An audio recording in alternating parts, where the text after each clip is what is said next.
DuPont analysis.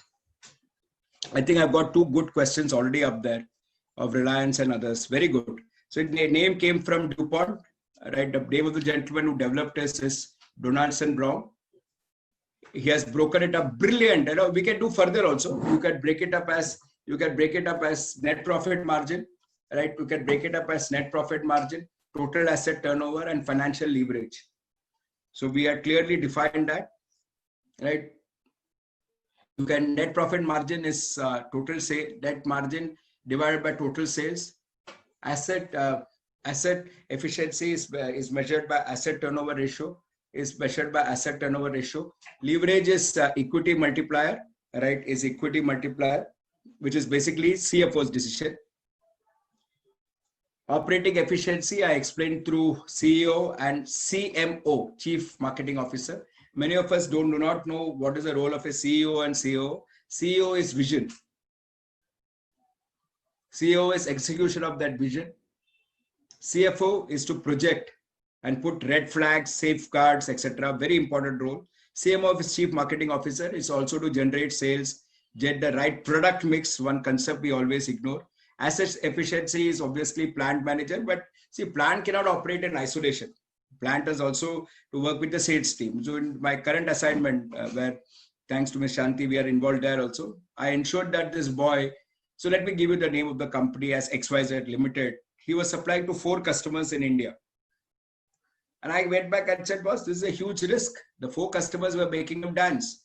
So they will say they'll pay after 60 days. And then, you know, on the 60th day, you ask them money, they'll pay after 30 days. So incidentally, though it was high margin business, I realized that my boy was made to dance. You know, my mentee was made to dance. So I said, in the lockdown period, we should open it up. That was my recent article, actually, which I had written.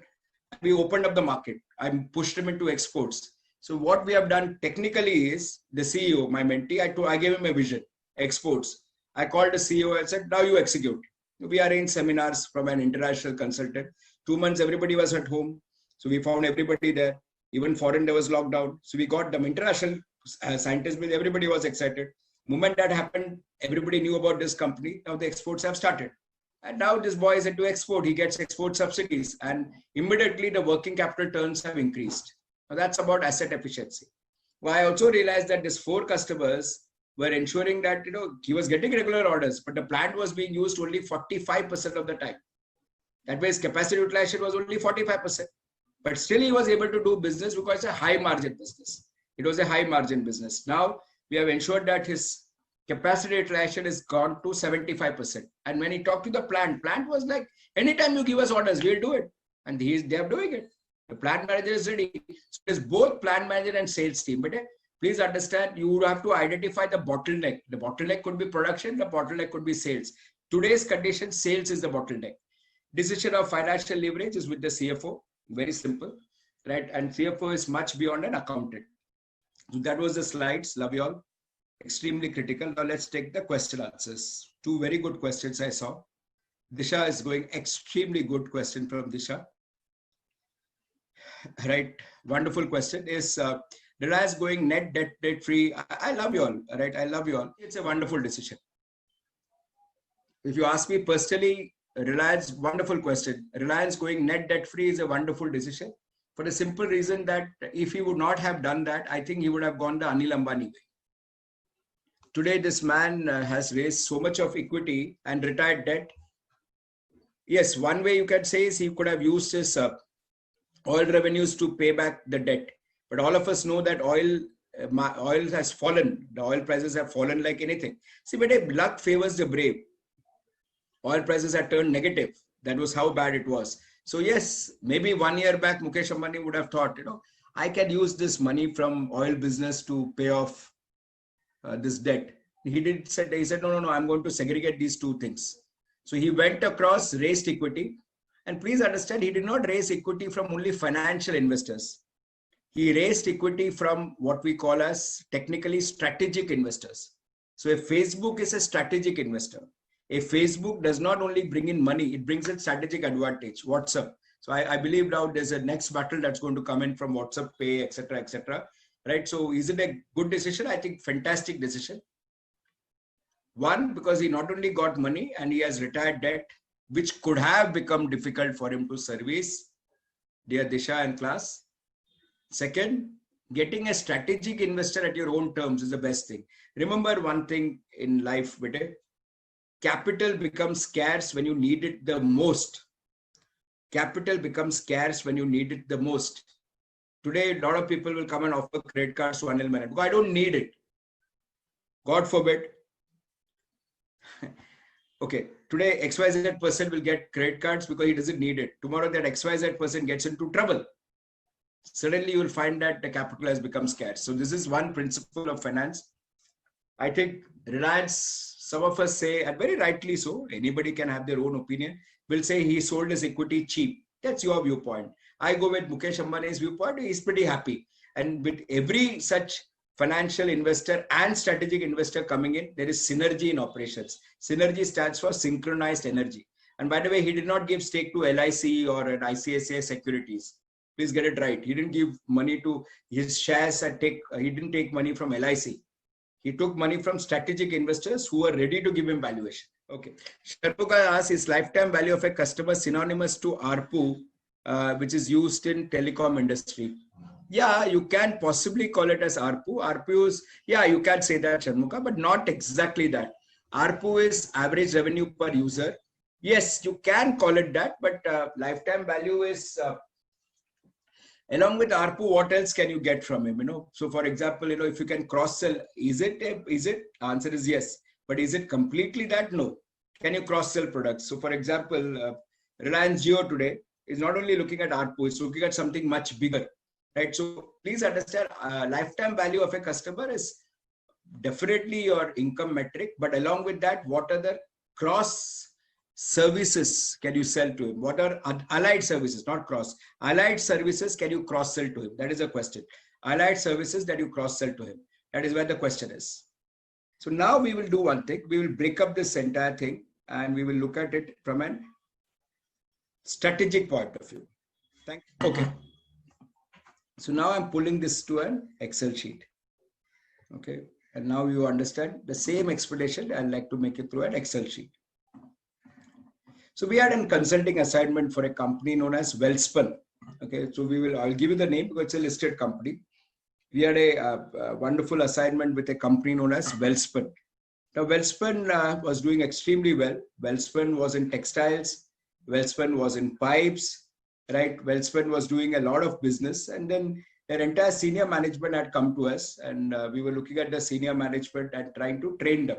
Okay, so that one of the things that we did, of course, there were a lot of modules in that training program, but one of the things that we did with them was DuPont analysis. So why I'm giving you the name of the company is because it's a listed company. Okay, so of course I will not like to share Welspun numbers with you all.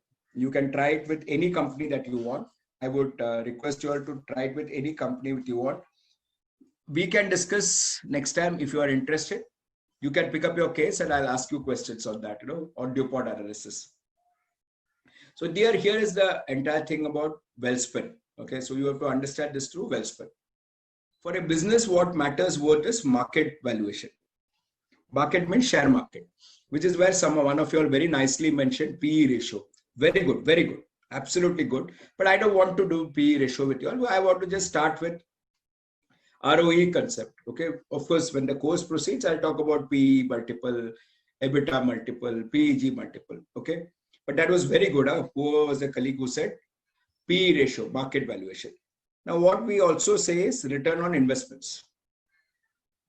So this return on investments, with your permission, I'm going to keep changing this with your permission. Return on investments can be basically this. In specific, I'm going to say return on equity. So I'm making the changes with you all.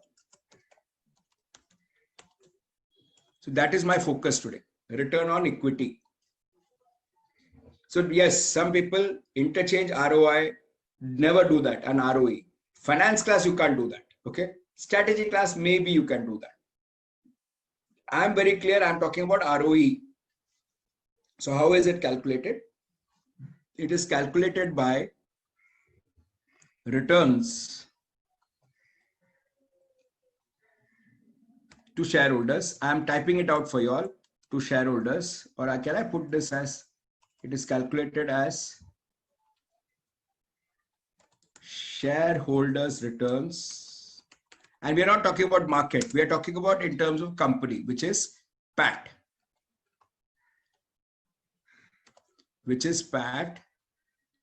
divided by his investments. So what has he invested? That investment that he has done is what we call as net worth. So what is the formula? The formula is nothing but PAT divided by net worth. A question that may come to some of you all, and which is right also, what is this net worth? This net worth, what is this net worth that Mr. Barrett is talking about? How is it important? This is my formula. PAT divided by shareholders investment. So net worth essentially means what? So can I put it here? Net worth essentially means what? So I'll just come here and insert a row with your permission. So we'll keep working together like last time. So net worth essentially means what? Net worth essentially is issued capital plus reserves and surplus.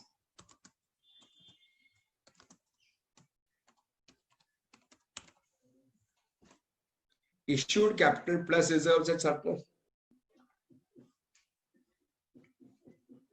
Issued capital plus reserves and surplus. I will say, what is this entire logic? I'll tell you. So when you invested some money in the company, that was issued capital. Now the company makes some profits. That profits belong to shareholders. But the company does not. What does a company do with that profits? The company does only two things. The company comes in and the company says, you know what, I'll pay dividends. I'll pay dividends. Now, let's say the company makes, right, this is perfect, right? The company makes 100 crores as profits. Out of that 100 crores, the company may give 60 crores as dividends. Dividends is distribution of profits. So again, let me write this. Dividends is distribution of profits. So I'll put it here. Dividend is distribution of profits.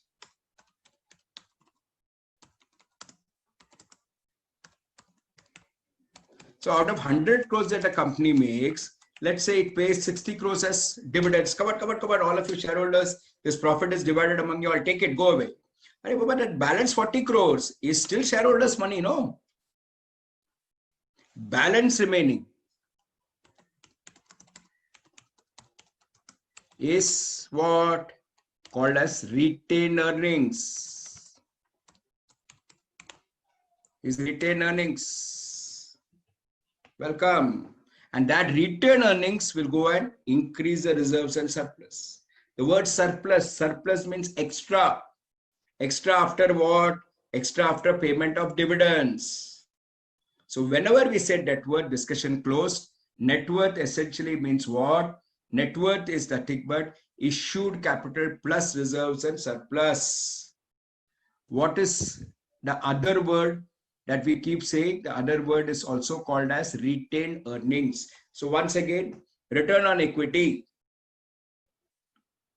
What is return on equity? PAT divided by not your issued capital. It is net worth. So whenever I see many of you are calculating debt by equity ratio, I'm sorry to say I see many of you are good. I'm not saying you all specifically. The younger generation going by issued capital, wrong, Re Baba. It should be net worth. Whenever you say equity, equity means net worth.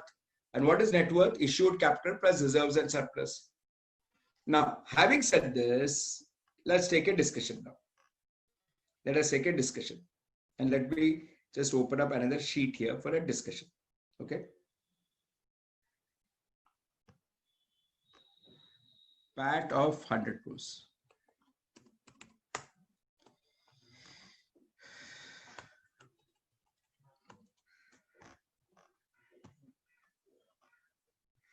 I think now that will make it perfect. Okay. So PAT of 100 crores. What did we say? Dividend.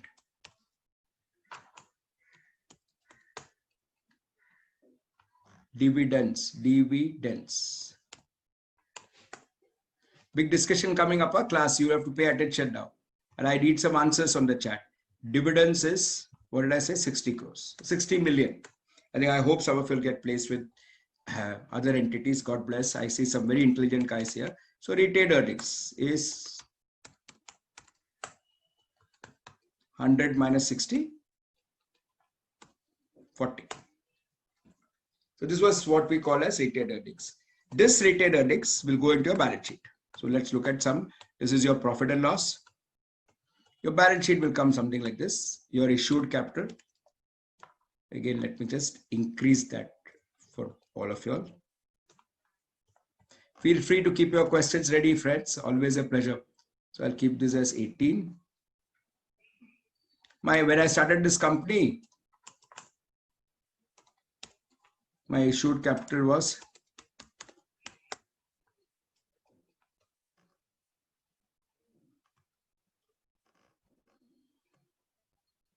I started this company and we issued capital was 10 crores. Now, because suddenly my company has made huge profits and I'm very happy with my company, and they have given dividend and they have retained that earnings.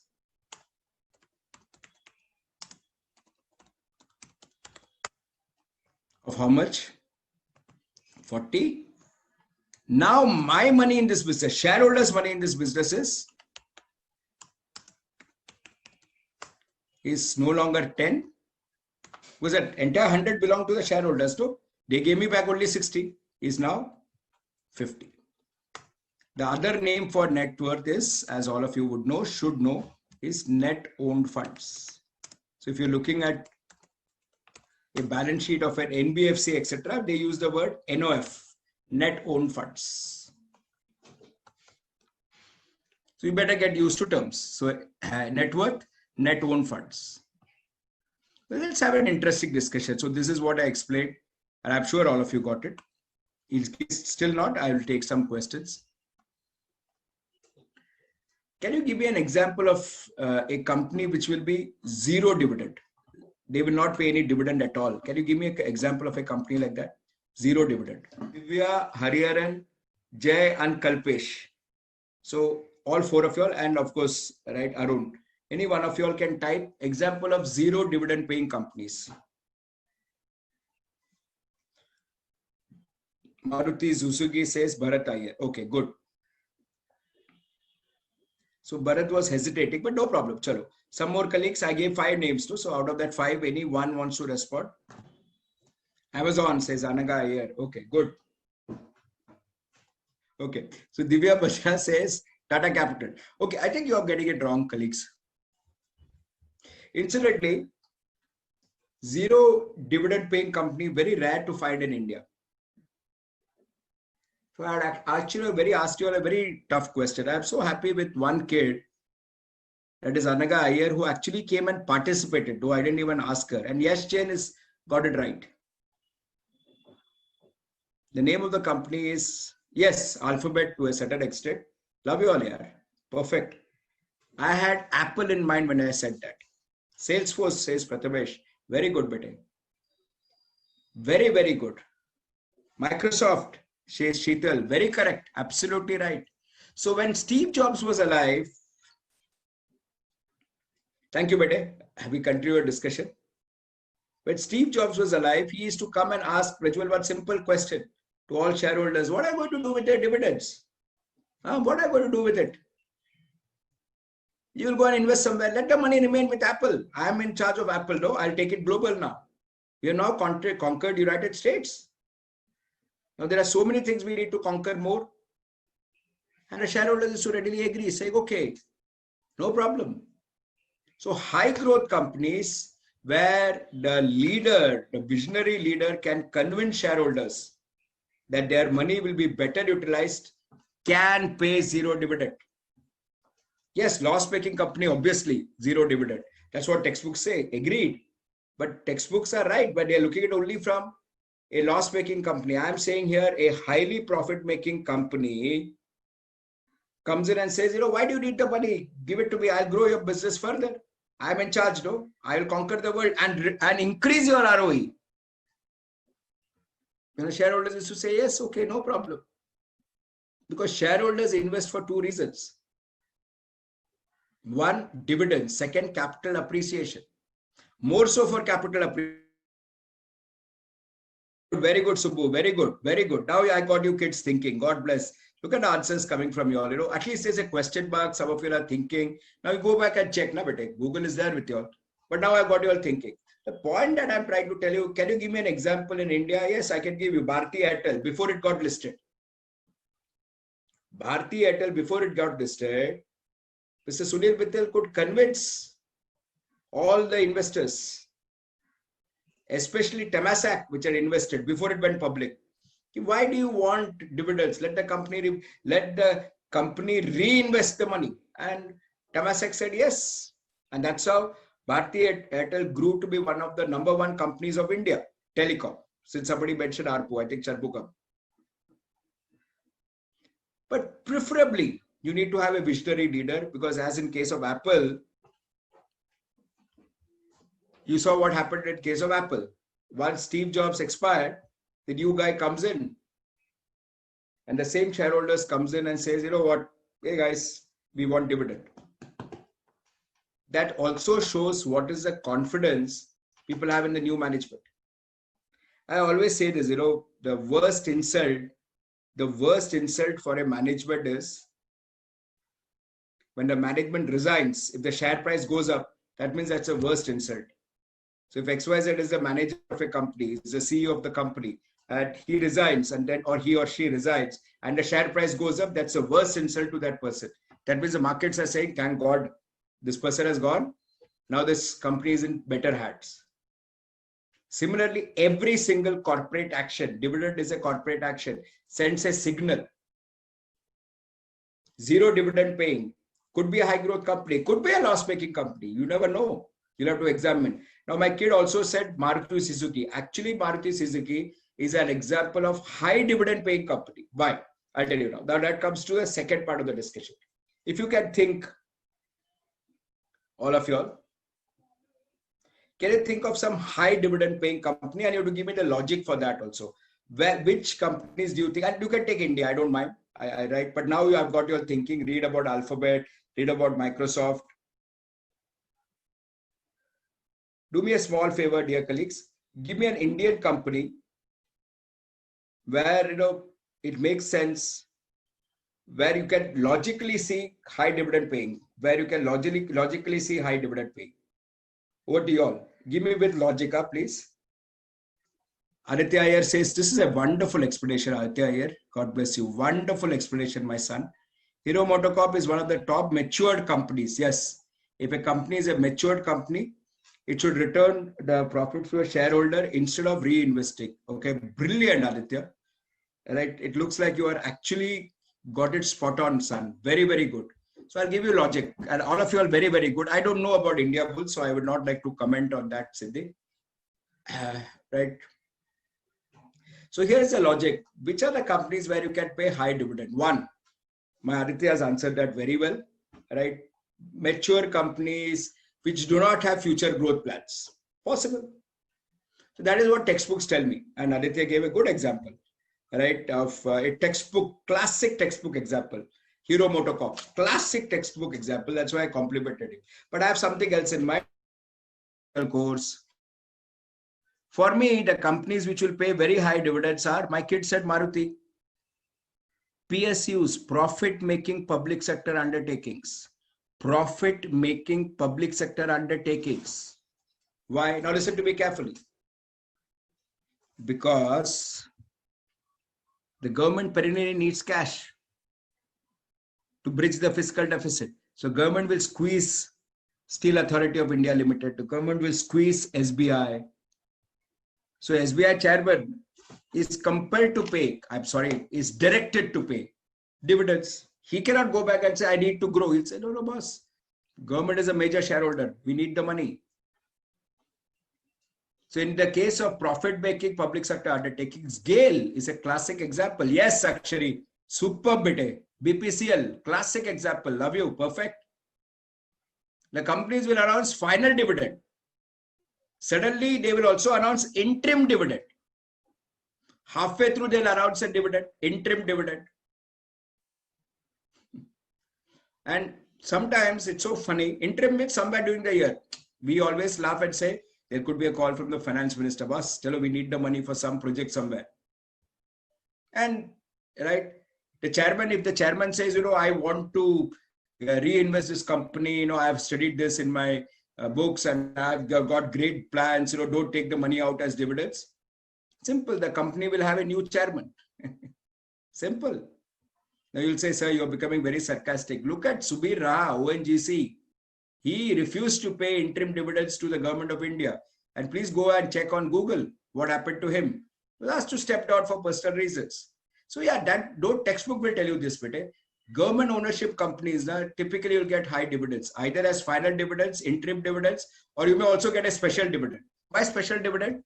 25 years of existence. Next year again, special dividend. Why? 26th year of existence. For some reason, they are giving away cash. Now, that cash is not meant for the minority shareholders alone. Coal India says, yes, perfect. Please understand that cash is for the majority shareholder, which is the government. So one logic, when the promoters, now you're getting the logic now. Thank you very much, Cheryl. Perfect. Goodness. Okay. So we'll discuss this. Just 1 second. We'll discuss LIC getting listed in 2 minutes. Okay. Now you kids have got started, right? Now you have started thinking. I'm so happy. Second reason, listen. It's not over. When the promoters are multinational entities, MNCs. Now please understand, a Colgate has not come in India. A Nestle has not come in India for fun. They need returns, money, valuation. How will they get their returns? Either by royalty, but there is a slab on royalty. You can't pay anything and everything as royalty. So second, dividends. So Nestle India, cash cow, keeps announcing dividends. Boss, majority of the money goes to the MNC, parent MNC, which owns it. Yes, I am also a proud shareholder of some MNC companies, and I'm very happy to receive their dividends because I know the dividends will come. But dividend is one return for the parent company. The second case, first case, profit-making PSU. Second, profit-making MNCs. Logic at its best. Third. And the majority of shares are held by the promoters themselves. Reliance Industries. I love him. And I think one of you all asked me that question also. Sorry, I forget. I think Disha. Yeah, Disha asked me this question. Mukesh Bhai, I love him. He says, I don't need salary. No, I don't need salary. What salary does he get? He's a great guy. But that salary is peanuts compared to the dividends that he receives from the 51% holding that he has in Reliance Industries. Reliance, when it announces dividends, 51% of the money goes to Ambani family and they deserve it. I'm not saying they don't deserve it. But the fact of the matter is, when majority of the shareholders, are promoters themselves, you will see a high dividend paying payout. And we have done a research on this. And earlier, dividends were tax-free in the hands of the shareholders, but it was anyway double taxation. The company was paying taxes, dividend distribution tax, but in the hands of the shareholders, it was tax-free. Till there were some amendments, which I don't want to get into. I'm sure you've done that in your tax. So where can you expect high dividends? One textbook says mature company where there are no high growth plans. Very good answer. But ऐसा companies both come milte hain. And second, the moment you say you are a mature company and you don't have high growth plans, people will sell your shares. So everybody wants to invest for growth. So you cannot say that. So admission that you do not have growth plans will actually pull your share price down. So the three examples that I gave you was profit-making PSUs, profit-making multinational companies, and profit-making private companies where promoters have the major shareholding. Now do your research. I did two extremes, one zero dividend paying companies, one high dividend paying companies. Simple. Now there's a question here, right? ITC came from your Coal India was a classic one, a brilliant. Why LIC is getting listed? LIC is getting listed because it is not related to dividend alone, but out of respect for Cheryl, out of love and affection for the kid. LIC is getting listed because very simple. The government of India is disinvesting its shares in LIC. So government of India is saying, take my shares, take it, go, take it. It's a good company to buy if and when it happens. So let's say Cheryl invests in that, the money goes to the government.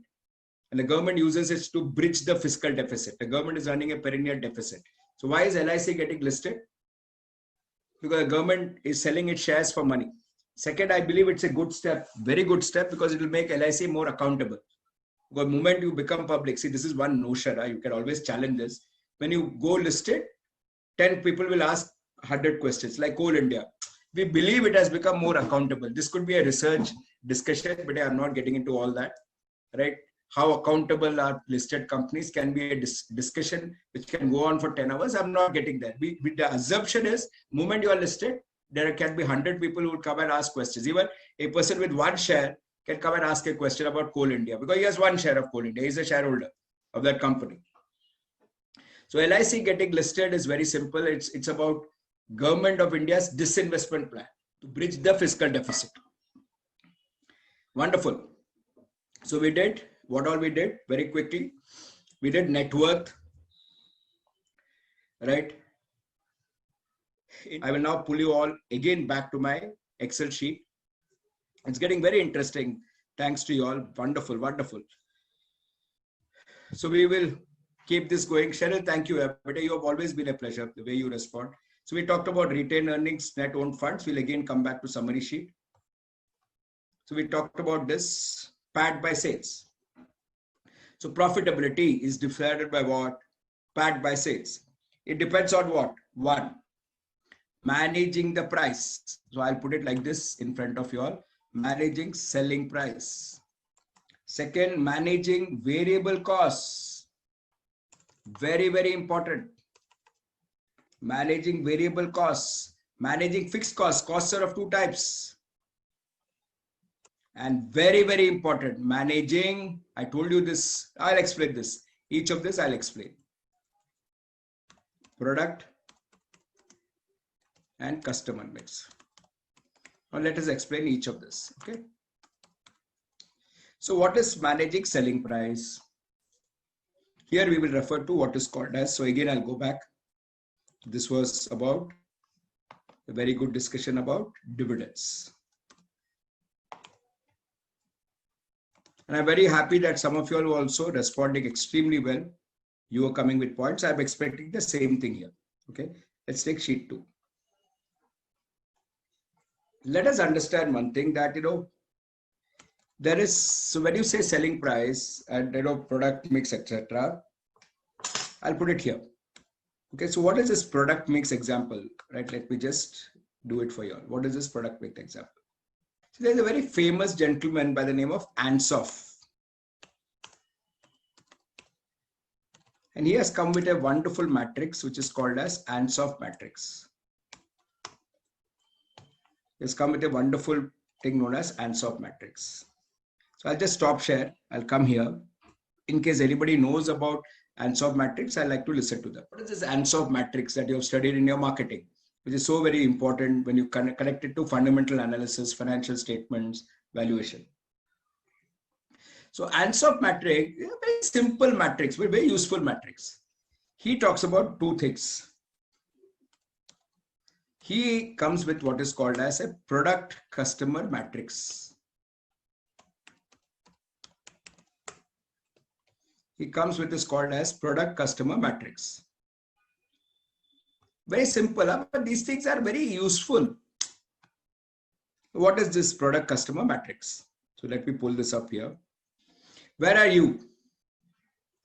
What would you do? Right? So he says you are following combination between this. What are you doing? So where are you? You are here. You are selling your existing products to existing customers. Can you sell new products to existing customers? Yeah, you can try that, no? Why?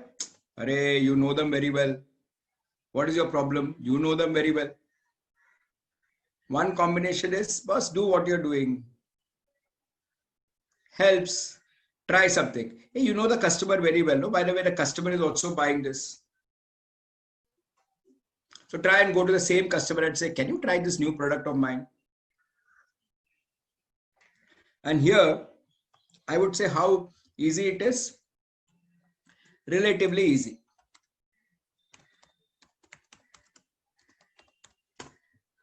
Why? So this is what I call a ease of selling. Or can I put as selling ease? So this is my addition to Ansoff. This is normal business. This is relatively easy. So I know Jay very well. So I go and tell Jay, and Jay and I go along very well.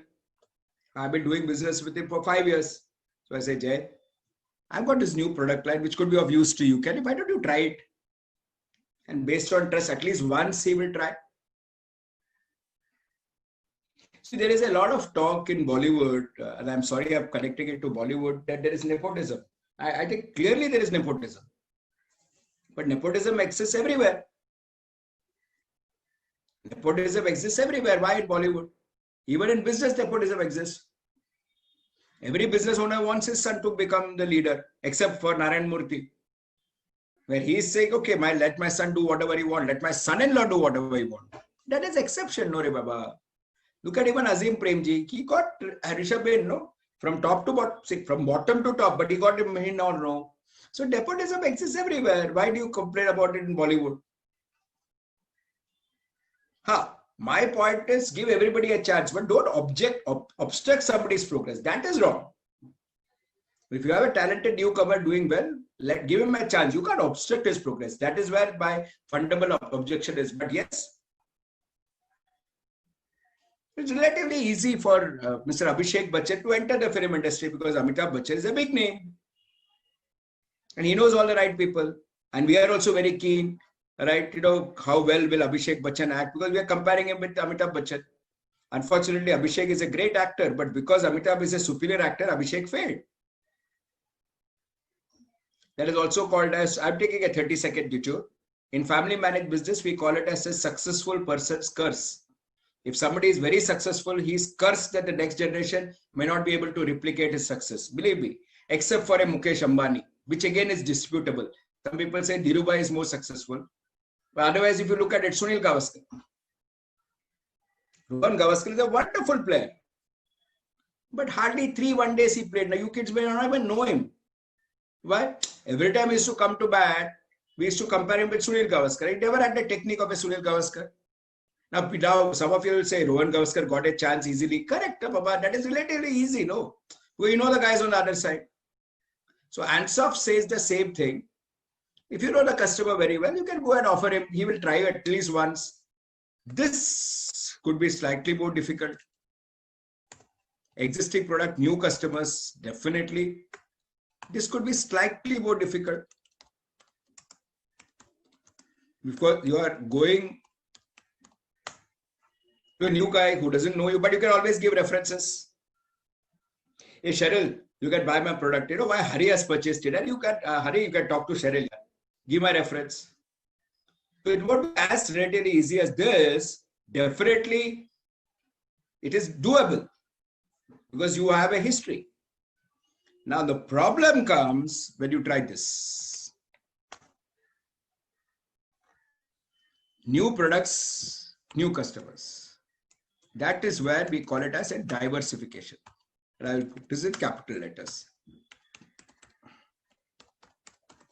And some people very, very derisively call it as, and I'm doing it deliberately, diversification. Because you are worse off. Can I break this up so you kids will get it very clearly? Never try this is what they say. No, what? Never try this. This is going to fail. Agreed. But most businessmen try it because that is where the major money lies. If Sunil Mittal would have been selling only cycle parts, today he would not have become one of the biggest telecom companies in India. And he's a guy who's taking Reliance on. So why do people try this? Harvard says this is very bad. Focus on core competency. This is a word used by Harvard. But many businessmen say that's all very good for professors to say. I want to try something new. which is called as core competencies. My core competency is something else, but I want to try something new because this is the new normal. Core competency is, this is what I was supposed to do, cycle parts, but today I've tried to do telecom. Very difficult, but the risk reward ratio is very high, especially if you are in, love you all, here is the important right, sunrise sectors. You will ask me, sir, what type of explanation? Can you name some sunrise sectors now? Of course I can name some sunrise sectors. I'll put it right here. According to me, a sunrise sector today, if you ask me, is agriculture. I don't know if you kids have been told this. If you are not, please go and read it. The next generation reform has started in agriculture. I don't know whether you have been sleeping. If you have been, please wake up. Please see that Essential Commodities Act has been amended. Agriculture is the next big thing in India. You will say, can you give me some more example? Of course, I can give you one more example. Atomic energy. Today's news. Defense.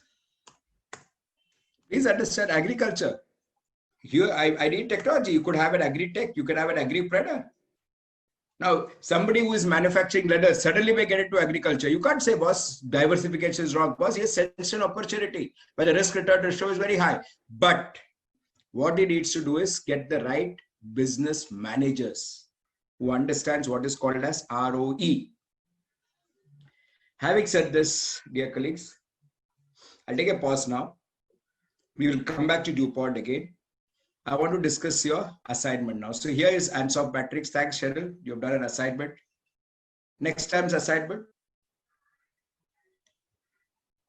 Dear colleagues, I will discuss today's assignment with you all. I think that shared economies we have to discuss. We'll discuss that now. Next time assignments to all of you all is,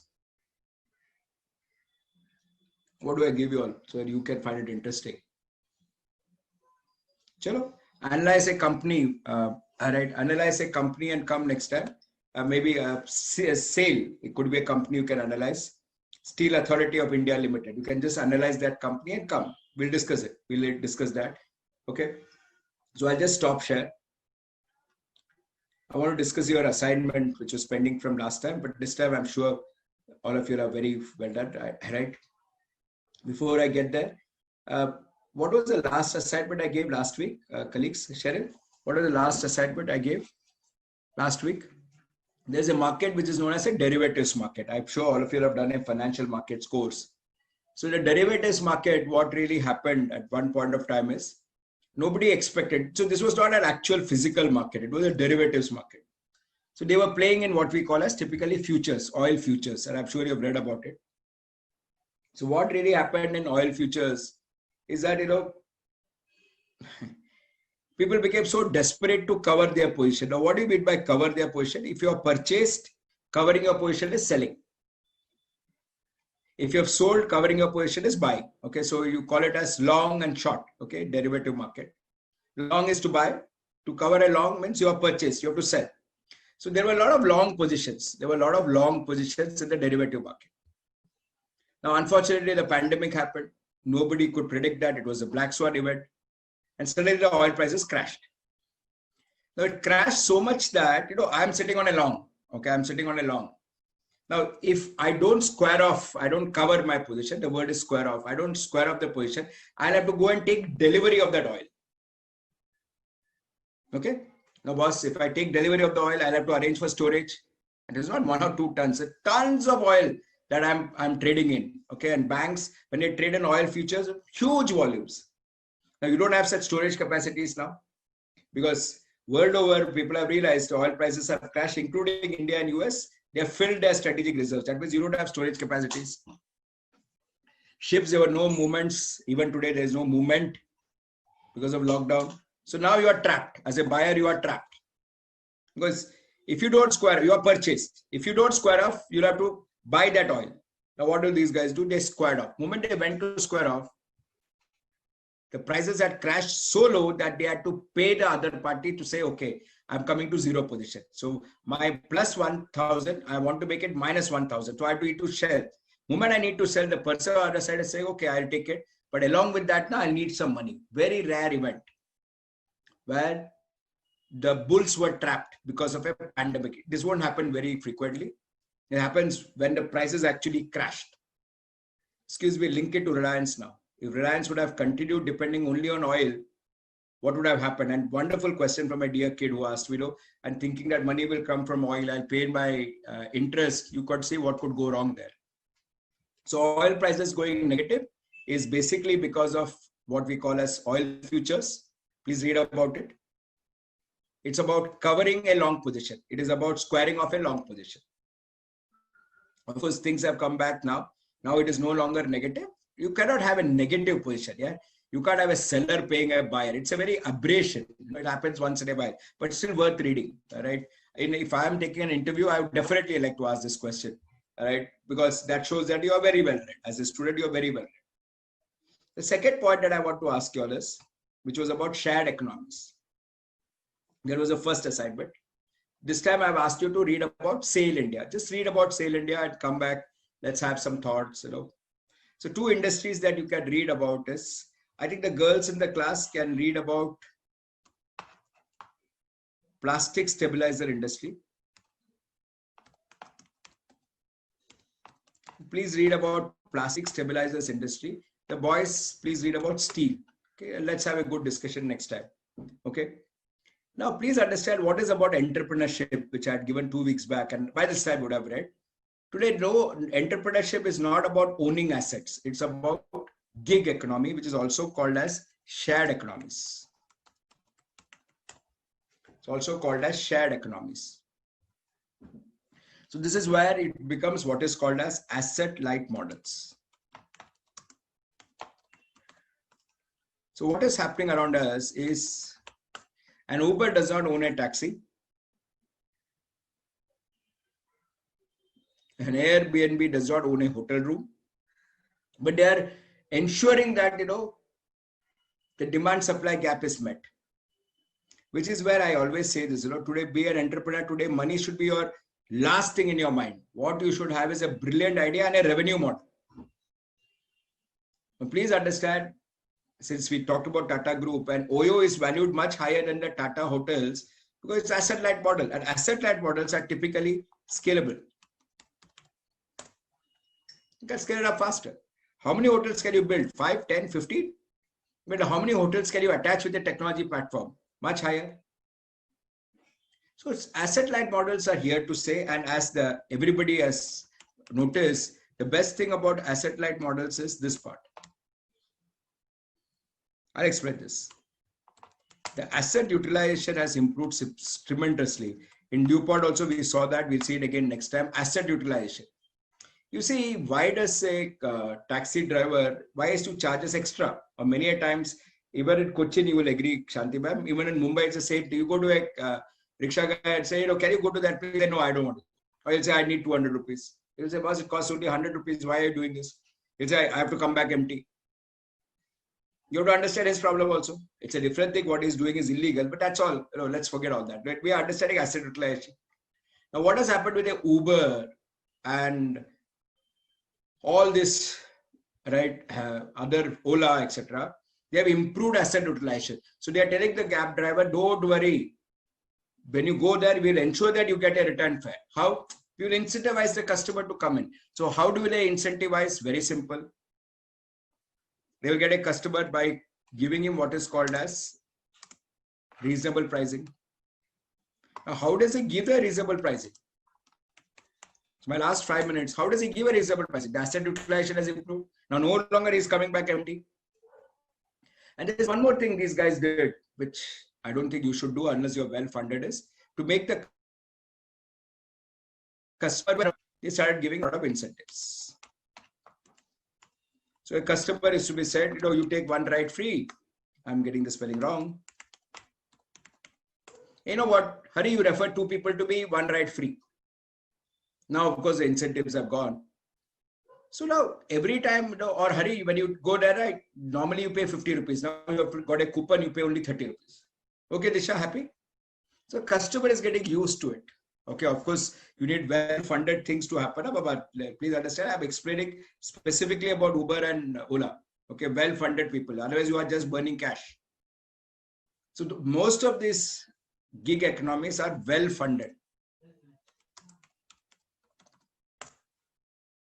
So they are ready to give incentives and suffer what is called as cash losses. That is why I said, please read this. These are things that textbook does not explain, but you should understand. Textbook will say the basic purpose of a company is to make profits, which is where I started my course.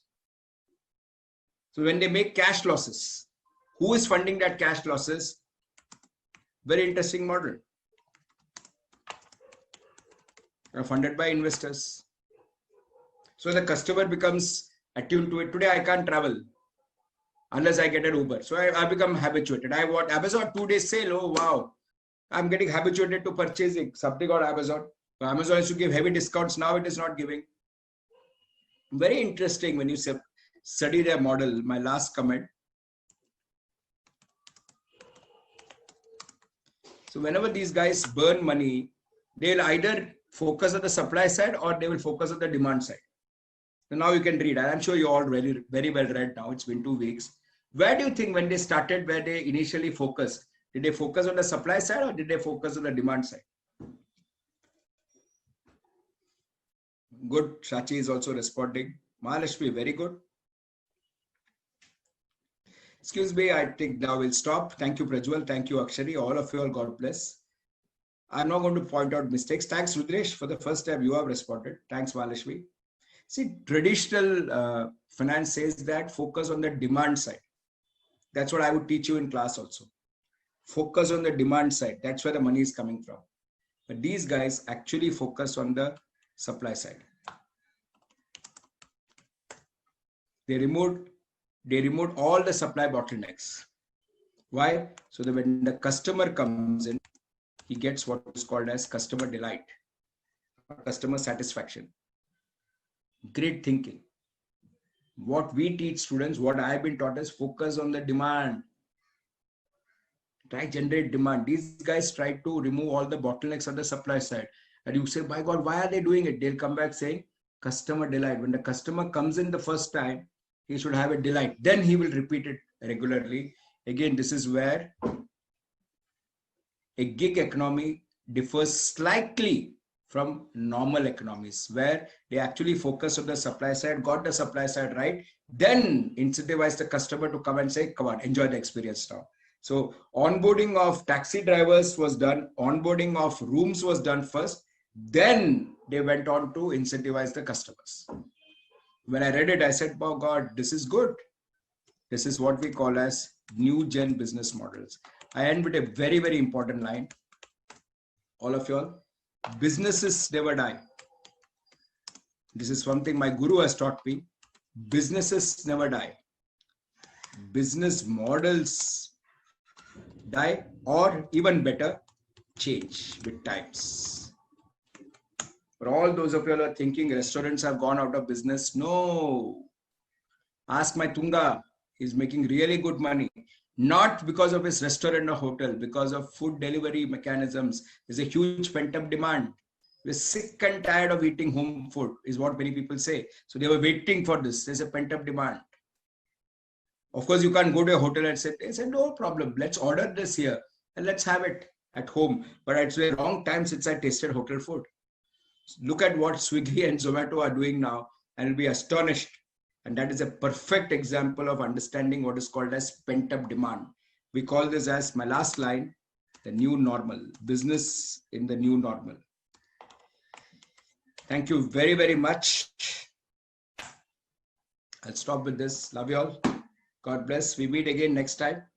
When I continue next time, I will continue with DuPont and take you all through the next aspect of valuation. Today, we focused very well on DuPont and understood ROE, understood the 3 drivers of ROE, understood dividend policy, got into what is understanding net worth, understood Ansoff matrix. Look at the learnings today.